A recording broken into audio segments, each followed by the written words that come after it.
This is a really good question, and it's basically asking how can we implement the writing convention of show don't tell if our story is told from the first person. So instead of he, she, it's I. Yeah, it is a little bit different from what you would be doing if it was in third person, but still very much the same. And I think the question comes from maybe this idea that your character probably always knows what they're thinking and feeling. But I would say to that, do you always know what you're thinking and feeling? I don't. Sometimes I need to look for clues in my body for my emotions, or maybe like listening to the words coming out of my mouth will tell me what I'm thinking and feeling. We don't always know what we're thinking and feeling. So if you're writing a story from the first person point of view, the way to kind of do this best is to really inhabit that character's mind.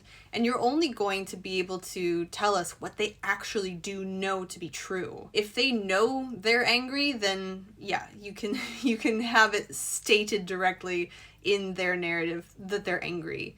Chances are they might take a few moments to catch up to that knowledge. So what are the clues that they're angry? What do they do when they're angry? What do they say? Do they say foolish things? Do they become very silent? This means you have to really understand your character's inner world, their upbringing. You know, this goes back to my video about the 6 questions you want to answer to have a developed character. Can you answer all those? You really need to know who they are so that you understand how their mind works, because the first person narrative is basically inhabiting their mind.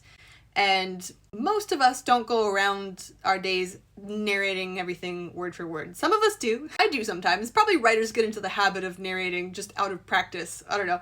We're weird. But most of the time, we're kind of aware of this, aware of that. So the first person point of view is always going to tell us what your narrator is aware of.